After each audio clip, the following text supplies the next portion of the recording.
Hello learners, आज के इस वीडियो में हम लोग कवर करने वाले हैं जो यूनिट 11 बायोलॉजी है एमपी टेट वर्ग 3 की, उसमें से जैव अणु हम लोग पढ़ेंगे। जैव अणु में भी आपके बहुत से जैव अणु दिए हैं, carbohydrates, proteins, lipids, nucleic acid, तो उसमें से हम लोग कवर करने वाले हैं आज कार्बोहाइड्रेट्स को। तो कार्बोहाइड्रेट्स क्या होता है, तो पहले ये हम लोग जान लेते हैं। कार्बोहाइड्रेट्स जैसे हमको नाम से ही दिख रहा है, क्या दिख रहा है आपको नाम से, जो कार्बोहाइड्रेट्स होते हैं वो किससे किससे बने होते हैं, पहले ये देख लो भैया। कार्बोहाइड्रेट्स का मतलब होता है कार्बन, ओके, एंड हाइड्रेट्स, जो कार्बन और हाइड्रेट्स का मतलब होता है जल के अणु। जल के अणु में क्या मिलेगा, जल के अणु में सूत्र क्या होता है, H2O। तो जल के अणु में आपको क्या मिलेगा, हाइड्रोजन और ऑक्सीजन। तो जो आपके कार्बन, हाइड्रोजन और ऑक्सीजन से मिलकर बने हुए यौगिक होते हैं उन्हीं को आप क्या कहेंगे, कार्बोहाइड्रेट्स कहेंगे। क्या कहेंगे, कार्बोहाइड्रेट्स कहेंगे। और इसी पर आपका जो इसका बेसिक सूत्र है वो बनकर आएगा। तो कार्बोहाइड्रेट्स का बेसिक सूत्र क्या हो गया आपका, CxH2O एक्स और वाई मीन्स क्या, कितनी भी संख्या ये हो सकती है, 1 2 3 4 5 6, है ना। कार्बन की कितनी भी संख्या हो सकती है, H2O जो है आपका उसकी कितनी भी संख्या यहाँ पर हो सकती है। तो इनको ही आप क्या कहेंगे, कार्बोहाइड्रेट्स, और इसका हो गया ये सूत्र। इतनी चीज़ आगे समझ। अब हम देखते हैं जो कार्बोहाइड्रेट्स होते हैं उसमें इसके अलावा और क्या क्या कौन से फंक्शनल ग्रुप आपके मौजूद होते हैं, जो आपके क्रियात्मक समूह है वो कौन कौन से मौजूद होते हैं, ये देख लो अभी भैया। तो आपके यहाँ पे मिलेंगे एल्डिहाइड्स, CHO, है ना, CHO ग्रुप होता है जिसको बोलते हैं हम लोग एल्डिहाइड। ये मैंने आपको बताया था क्रियात्मक समूह वाले जो एक वीडियो है उसमें बताया था। CHO आपका एल्डिहाइड ग्रुप कहलाता है। इसके बाद आता है आपका कीटोन ग्रुप, ये इसमें मौजूद होता है और इनकी संख्या 1 होती है ना। एक कोई भी हो सकता है, या है ना, एक कोई भी हो सकता है, या तो एल्डिहाइड हो सकता है या तो कीटोन हो सकता है, ओके। एंड आपके 2 जो हैं आपके हाइड्रोक्सिल समूह पाए जाता है, हाइड्रोक्सिल समूह, हाइड्रोक्सिल समूह जिसको बोलते हैं हम लोग OH, है ना, ये होते हैं 2, ओके। इतना है समझ में, जिसके कारण इसको हम लोग किसके और दूसरा नाम क्या किससे पुकारा जाएंगे, इसको हम लोग पॉलीहाइड्रोक्सिल एल्डिहाइड। अगर एल्डिहाइड ग्रुप हो किसी कार्बोहाइड्रेट में तो हम उसको क्या बोलेंगे, पॉलीहाइड्रोक्सिल। पॉली मीन्स आपके हाइड्रोक्सिल समूह कितने होते हैं, 2 होते हैं, या फिर इससे अधिक भी हो सकता है ना, 2 या इससे अधिक भी यहाँ पर आपके हो सकते हैं। तो इसीलिए इसको बोलते हैं हम लोग पॉलीहाइड्रोक्सिल एल्डिहाइड। एंड अगर कीटोन ग्रुप आपका इसमें ऐड कर दिया जाए तो क्या कहलाएगा, ये पॉलीहाइड्रोक्सिल कीटोन कहा जाएगा। इतनी आगे बात समझ में। अब ये हो गया एक और नाम इसका, है ना, ये इसका होता है दूसरा नाम। इसका एक और नाम होता है, तीसरा नाम, वो क्या होता है आपका, उसको बोलते हैं हम लोग सैकेराइड्स। क्या कहते हैं, सैकेराइड्स, जिसका मतलब होता है शर्करा। कार्बोहाइड्रेट्स को हम लोग शर्करा भी बोलते हैं क्योंकि जो कार्बोहाइड्रेट्स होती हैं वो शर्करा में पाई जाती हैं और ये कैसी होती है, मीठी होती हैं, ठीक है। इस कारण से इसको शर्करा भी बोलते हैं एंड सैकेराइड्स भी बोलते हैं। और उसको पॉलीहाइड्रोक्सिल एल्डिहाइड या कीटोन क्यों कह रहे हैं हम लोग, क्योंकि जो OH समूह है आपका ये 2 से अधिक होते हैं, 2 या 2 से अधिक हो सकते हैं इसमें, और जो आपका एल्डिहाइड और कीटोन ग्रुप इसमें पाया जाता है। तो इसकी स्ट्रक्चर जो है हम लोग अब देखते हैं कि अलग अलग प्रकारों में हम लोग देखेंगे कि स्ट्रक्चर्स किस तरह से इसकी बन सकते हैं, किस तरह से एल्डिहाइड मिल सकता है, किस तरह से कीटोन इसमें मिल सकता है। तो इन सब के बारे में अब हम आगे देखते हैं, जिसमें हम लोग देखेंगे कार्बोहाइड्रेट्स के प्रकार। अब हम लोग देख लेते हैं कार्बोहाइड्रेट्स के प्रकार। तो यह 3 प्रकार के आपको दिखाई देते हैं, जो कि कार्बन परमाणु की संख्या के आधार पर हम लोग इसको 3 भागों में बांटते हैं। जैसे कार्बोहाइड्रेट्स में आपको देखते हैं मोनोसेकेराइड को, सेकंड होता है आपका ओलिगोसेकेराइड,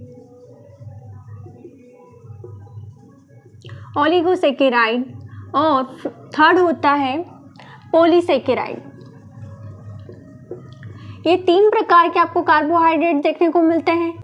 तो सबसे पहले हम लोग मोनोसेकेराइड के बारे में जान लेते हैं कि जो मोनोसेकेराइड्स होते हैं वो क्या होते हैं, सबसे सरलतम कार्बोहाइड्रेट होते हैं। सबसे सरलतम अर्थात जब इनको जल में घोला जाता है तब ये फर्दर जो है बटते नहीं हैं और दूसरे कार्बोहाइड्रेट्स में ये लोग कन्वर्ट नहीं होते हैं। मतलब हम लोग अगर जल में इनको घोलते हैं तो ये पूर्ण रूप से घुल जाते हैं।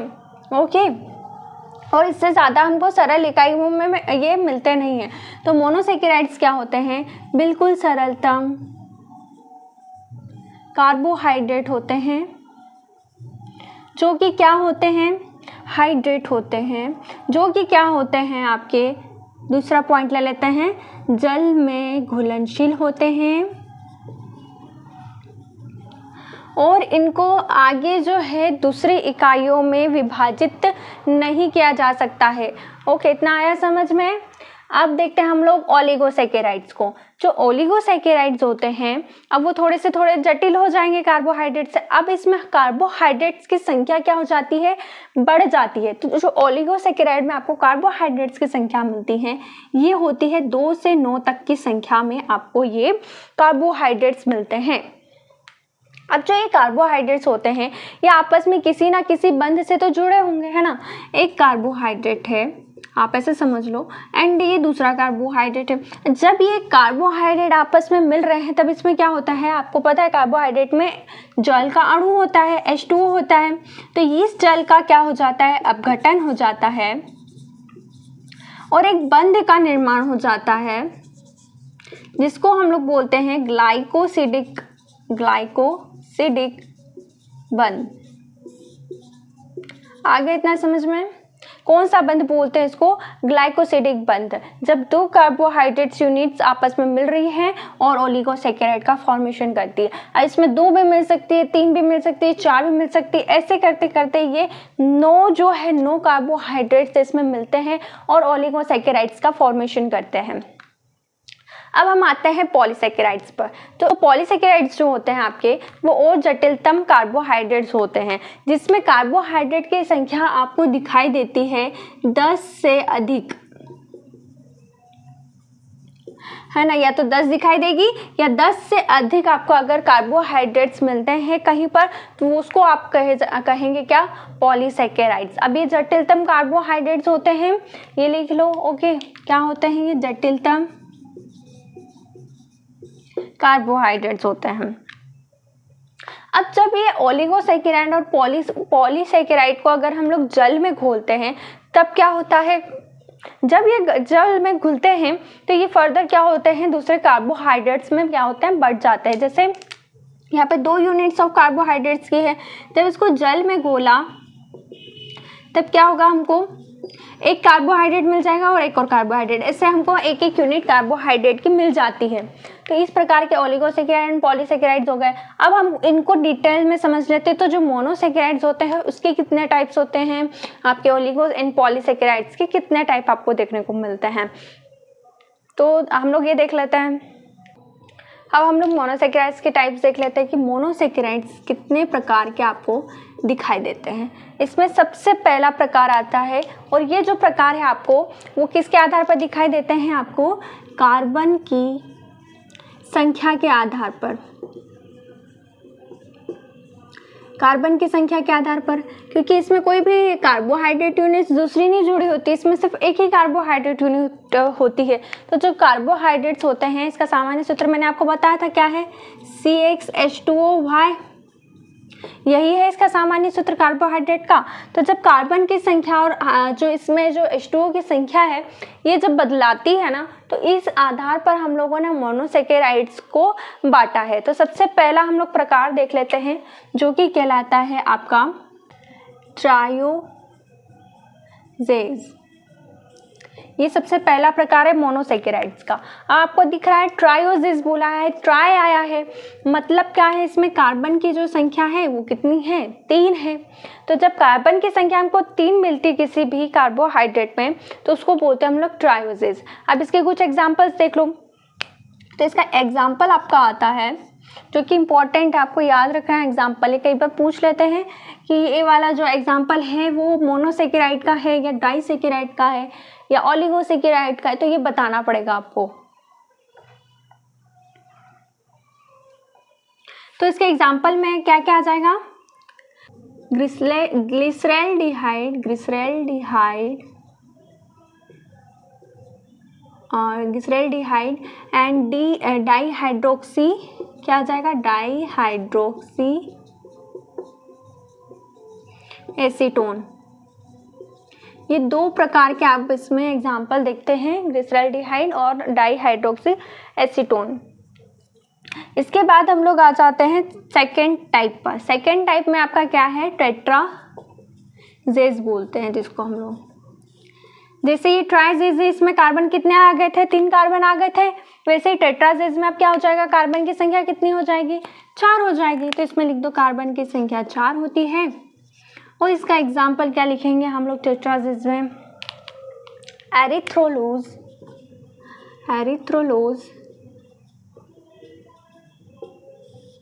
और एरिथ्रोलोज।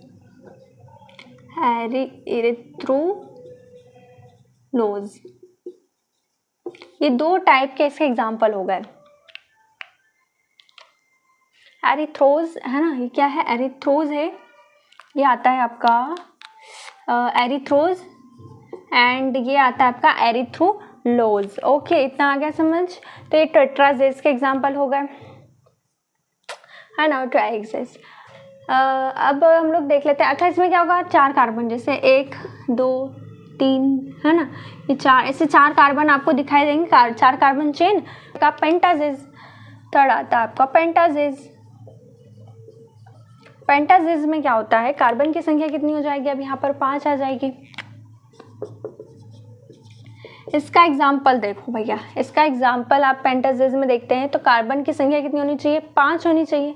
तो इसमें आती है आपकी पेंटोज शर्करा मीन्स क्या आ गया आपका, राइबोज, डीऑक्सीराइबोज और एक क्या होता है आपका, एक होता है आपका ज़ाइलुलोज। ओके, ये हो गया आपका पेंटाजेज के एग्जाम्पल्स। अब हम देखते हैं फोर्थ, हेक्साजेज। तो हेक्साजेज में क्या जाएगा, आपके कार्बन की संख्या कितनी हो गई, अब 6 हो गई। 6 हो गई मीन्स अब क्या हो जाएगा, आपकी कार्बन की जो चेन बनेगी वो 6 बनेगी। और 6 कार्बन किस में होते हैं आपके, वो होते हैं ग्लूकोज में, फ्रक्टोज में, ओके, ग्लूकोज में, फ्रक्टोज में, और किस में होते हैं, गैलेक्टोज में। ओके, इतना हो गया। अब देखते हैं हम लोग नेक्स्ट, हेक्साजेज हो गया, अब कितना आएगा, हेप्टाजेज। अब हेप्टाजेज में क्या होता है, कार्बन की संख्या 7 हो जाएगी। इसके एग्जाम्पल याद कर लो भाई। इसका एग्जाम्पल आ जाता है आपका, इसका एग्जाम्पल आता है सीडो हेप्टुलोज, है ना। तो ये थोड़े से इंपॉर्टेंट जो मैं बता देती हूँ, कौन कौन से आपको याद रखने हैं जो ज़्यादा इंपॉर्टेंट है और ज़्यादा फ्रिक्वेंटली पूछे जाते हैं। तो वो होता है आपका ग्लूकोज, फ्रक्टोज, गैलेक्टोज, ये तो इम्पॉर्टेंट है ही है ना। तो ग्लूकोज किस में आ जाएगा, कौन सी शर्करा हो गई आपकी, मोनोसेकेराइड शर्करा हो गई आपकी। ओके, इसके अलावा आप राइबोज पूछ लेते हैं कि राइबोज जो शुगर है वो मोनोसेकेराइड है, डाइसेकेराइड है, पॉलीसेकेराइड है, कौन सा सेकेराइड है भैया। तो राइबोज हो गया वो मोनोसेकेराइड हो गया। एरिथ्रोज, ग्लिसरैल्डिहाइड, ये कई बार आपका पूछ लिया जाता है, ग्लिसरैल्डिहाइड, एरिथ्रोज, राइबोज, ज़ाइलुलोज। तो ये 3-4 जो है आपको एग्जाम्पल्स जो है इंपॉर्टेंटली याद रखने हैं, जो आपके कार्बोहाइड्रेट्स के एमसीक्यूज में बन सकते हैं। अब हम लोग नेक्स्ट देखते हैं, नेक्स्ट वाला सेकेराइड जो है ओलिगोसेकेराइड, उसके टाइप्स। अब सेकेंड टाइप के कार्बोहाइड्रेट्स पर आ जाओ। सेकेंड टाइप का कौन सा था आपका? ओलिगोसैकेराइड। सो जो एलिगोसैकेराइड है इसमें हमने क्या देखा था, जो कार्बोहाइड्रेट्स की यूनिट थी वो कितनी थी? 2 से लेकर के 9 तक थी। 2 से 9 तक के जब कार्बोहाइड्रेट्स आपस में मिलते हैं अर्थात मोनोसैकेराइड्स अगर मिलते हैं तो आपके ओलिगोसैकेराइड्स का फॉर्मेशन करते हैं। अब ओलिगोसैकेराइड्स जो है उसकी प्रकार देख लेते हैं। तो इसके जो प्रकार होंगे, हमने जो मोनोसैकेराइड में देखे थे उसके प्रकार हमने किस आधार पर निश्चित किए थे? जो कार्बन की संख्या थी उसके आधार पर। तो इसमें भी हम लोग क्या देखते हैं, जो कार्बोहाइड्रेट्स जो ये ओलिगोसैकेराइड्स जो हैं वो मोनोसैकेराइड्स यूनिट इसमें कितनी प्रेजेंट होती है उसके आधार पर हम लोग निकालेंगे ना। तो मोनोसैकेराइड्स की यूनिट अगर इसमें फर्स्ट टाइप देख लेते हैं, अगर 2 मोनोसैकेराइड्स यूनिट्स अगर इसमें प्रेजेंट हो तो उसको हम लोग बोलते हैं डाइसैकेराइड। डाइसैकेराइड है ना। इसमें क्या होता है, 2 मोनोसैकेराइड्स की यूनिट हो गई। और जो डाइसैकेराइड होते हैं इनका सामान्य सूत्र अब हम लोग देख लेते हैं। वो क्या होता है? CnH2n H2O है ना, CnH2O होल n -1 यही होता है। और जो आपके जो मोनोसैकेराइड्स में मैंने आपको क्या बताया था, CnH2n ये बताया था। और इसमें क्या हो जाएगा, CnH2n -1। अब यहाँ -1 क्यों हुआ? मैंने आपको बताया था, क्या बताया था कि जो कार्बोहाइड्रेट्स आपस में मिलते हैं, जब या मोनोसैकेराइड्स आपस में मिल रहे हैं तो इसमें क्या होता है, एक H2O जो है वो विलोपित हो जाता है, आपका अपघटित हो जाता है या निकल जाता बोल सकते हैं। जैसे एक यूनिट है CnH2O होल n, एक यूनिट ये है, और एक और यूनिट है CnH2O होल n है ना। ये हो गए 2 कार्बोहाइड्रेट्स। अब ये 2 कार्बोहाइड्रेट्स जब आपस में मिलते हैं तब क्या होता है, एक जो है H2O का मॉलिक्यूल वो निकल जाता है, माइनस हो जाता है या अपघटित हो जाता है, निकल जाता है बाहर। और क्या होता है, इन दोनों आपस में एक बंध बन जाता है जिसको हम लोग क्या बोलते हैं, ग्लाइकोसिडिक बंध। जब और इसका सूत्र क्या हो जाएगा, H2O CnH2O होल n -1 मतलब H2O आपका एक निकल चुका है। और इसके बीच में जो बंध बना है वो आपका क्या कहलाएगा, वो कहलाएगा ग्लाइकोसिडिक बंध। ओके, आ गया इतना समझ में कि कहाँ से सूत्र आया है। ओके, सो अब आगे बढ़ जाओ, डाइसैकेराइड्स हो गया। अब इसके एग्जाम्पल देख लो कि क्या क्या एग्जाम्पल होते हैं इसमें। इसके एग्जाम्पल हो गए आपका, एक तो होता है आपका सुक्रोज, एक होता है माल्टोज है ना। कौन कौन से हो गए, सुक्रोज हो गया, माल्टोज हो गया, और एक होता है लैक्टोज। ये 3 टाइप्स के इसके डाइसैकेराइड्स के आपको एग्जाम्पल में दिखते हैं। ओके, सो ये मोनोसैकेराइड्स 2 मोनोसैकेराइड यूनिट से बने होते हैं, ये ध्यान रखना है डाइसैकेराइड्स जो होते हैं। अब हम लोग सेकंड इसके टाइप पर आ जाते हैं, जिसको हम लोग अब क्या बोलेंगे, ट्राइसैकेराइड। क्या बोलते हैं, ट्राइसैकेराइड। आ जाओ भैया सेकंड पर, ट्राइसैकेराइड। तो जो ट्राइसैकेराइड होंगे, अब इसमें 3 मोनोसैकेराइड्स यूनिट आपस में मिल रही है। अब जब 3 मोनोसैकेराइड्स यूनिट आपस में मिलेंगी तो क्या होगा भैया, यहाँ पर 3 मिल रही है ना, CxH2O होल y ऐसे करके हम लोग लिख देते हैं इसको है ना। अब ये जो 3 मोनोसैकेराइड आपस में मिल रही है तो एक तो इसके बीच में जब बंध बनेगा तब एक हाइड्रोजन जो आपका जल का अणु है वो निकलेगा। एंड जब इन दोनों के बीच में बंध बनता है तब भी एक हाइड्रोजन, ये आपका जो जल का अणु है वो निकल जाता है बाहर। तो कितने आपके अब यहाँ पर जल के अणु निकल गए हैं, 2 जल के अणु अब यहाँ पे बाहर निकल गए हैं। तो आपका जो सूत्र है वो क्या हो जाएगा, CnH2O होल n -2 हो जाएगा यहाँ पर। आगे इतनी बात समझ में। और इसका एग्जाम्पल अब देख लो, इसका एग्जाम्पल होता है रेफिनोज और रेबिनोज।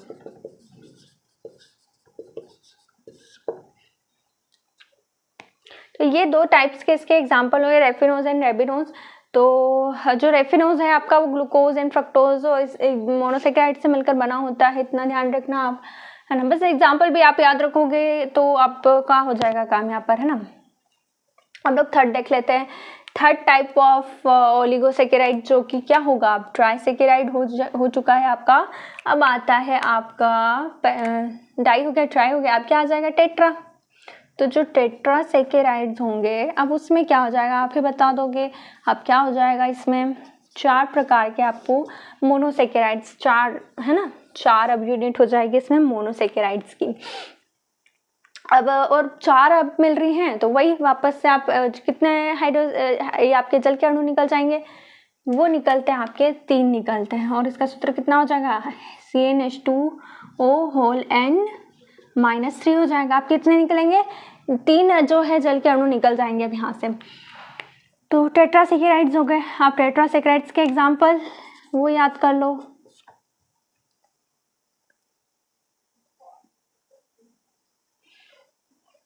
स्टेकियोज, एक तो ये वाला होता है एग्जाम्पल स्टेकियोज, तो ये हो गया आपका एग्जाम्पल स्टेकियोज। अब हम लोग 4th टाइप का आपका जो है ओलिगोसेकेराइड, अब इसको देख लेते हैं। टेट्रा हो गया तो अब क्या आ जाएगा आपका, पेंटा आ जाएगा। जो 4th टाइप का है वो क्या हो जाएगा आपका, पेंटासेकेराइड। और इसमें मोनोसेकेराइड यूनिट कितनी हो गई, 5 हो गई। और इसका सूत्र अब क्या हो जाएगा, आप खुद ही बता दोगे। अब जब 4 मोनोसेकेराइड यूनिट मिलेगी तब कितने हाइड्रो ये अपने जल के अणु निकलेंगे, तो 4 जल के अणु आपके निकल जाते हैं यहाँ पर। ठीक है, तो इसका जो सूत्र हो गया वो ये हो गया, क्या हो गया, CnH2 होल n -4 हो गया। और इसका एग्जाम्पल होता है वर्बेकोज। वर्बेकोज इतना हो गया। तो ओलिगोसेकेराइड में कितने टाइप्स हो गए, 4 टाइप्स हो गए, डाई, टाई, टेट्रा और पेंटा। और मैंने आपको बता दिया इसके सामान्य सूत्र किस प्रकार से निकले हैं। तो इससे आपको क्या है, जल्दी आसानी से मतलब याद रहेगा कि अगर डाई है 2 यूनिट्स मिल रही हैं तो कितने आपके जो जल के अणु कितने निकलेंगे, 1 निकलेगा, n-1 हो गया। इसमें 2 है तो n-2, इसमें 3 निकल रहे तो 3, और इसमें 4 निकल रहे हैं तो 4। तो ठीक है, आप ये याद रखिएगा, डाइसेकेराइड, ट्राइसेकेराइड, टेट्रासेकेराइड और पेंटासेकेराइड को। अब हम लोग नेक्स्ट वाला देख लेते हैं। अब पॉलीसेकेराइड पर आ जाते हैं। तो पॉलीसेकेराइड में क्या पता है आपको कि जो पॉलीसेकेराइड्स होते हैं उसमें जो मोनोसेकेराइड्स की संख्या होती है वो 10 से अधिक होती है, 10 या 10 से अधिक होती है। ओके, सो और इसके प्रकार कौन कौन से हो जाएंगे, तो मोनोसेकेराइड्स के जो आपकी जो टाइप्स होते हैं उसके आधार पर इसके प्रकार हम लोग डिसाइड करते हैं। तो एक होता है आपका होमोपॉलीसेकेराइड, होमोपॉलीसेकेराइड, और दूसरा होता है आपका हेट्रोपॉलीसेकेराइड।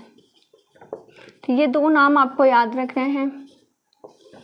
अब होमो से आप समझ रहे हो, होमो मीन्स क्या, एक समान। तो होमोपॉलीसेकेराइड्स में आपको क्या दिखते हैं, जो मोनोसेकेराइड्स होते हैं वो एक समान होते हैं, अर्थात एक ही प्रकार के मोनोसेकेराइड्स जब आपस में मिलते हैं तो आपका बन जाता है ये होमोपॉलीसेकेराइड्स। और इसके एग्जाम्पल कौन कौन से होते हैं, अभी देख लो। एग्जाम्पल इसके आते हैं स्टार्च, सेल्यूलोज, स्टार्च, ग्लाइकोजन और इन्यूलिन। ये 4 टाइप के एग्जाम्पल आप याद रखना, इसमें होते हैं 4 टाइप के एग्जाम्पल्स जो होमोपॉलीसेकेराइड्स में आते हैं, स्टार्च, सेल्यूलोज, ग्लाइकोजन और इन्यूलिन। और हेट्रोपॉलीसेकेराइड्स में क्या होता है, इसमें जो मोनोसेकेराइड यूनिट होती है वो एक समान नहीं होती है।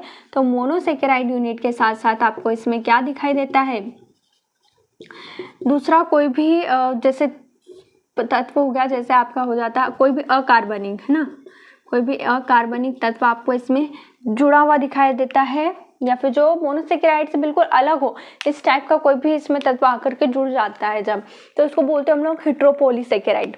और इसका एग्जाम्पल होता है काइटिन, है ना, काइटिन हो गया, पेक्टिन हो गया। तो ये इसके एग्जाम्पल हो गए हेट्रोपॉलीसेकेराइड। तो मैंने इंपॉर्टेंट आपको करवा दिए एग्जाम्पल।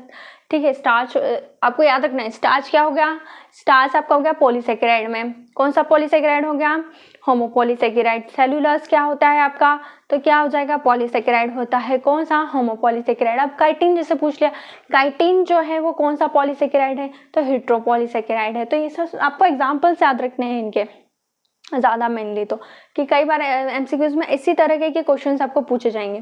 तो ठीक है, इतना आगे समझ रहे हो पॉलीसेकेराइड्स क्या होते हैं। तो आपके जो कार्बोहाइड्रेट्स हैं अब यहाँ पर समाप्त हो जाते हैं। तो कितने टाइप के हमने कार्बोहाइड्रेट्स देखे, 3 टाइप के देखे, monosaccharides, oligosaccharides and polysaccharides. Monosaccharides के मैंने टाइप्स एंड एग्जाम्पल्स समझा दिए, ओलिगो के समझा दिए, एंड मैंने आपको समझा दिया जो पॉलीसेकेराइड है उनके। ओके, सो यहीं पर हमारा जो आज का वीडियो है वो ख़त्म होता है। सो आपको अगर वीडियो पसंद आया हो तो लाइक ज़रूर करना, एंड थैंक्स फॉर वॉचिंग।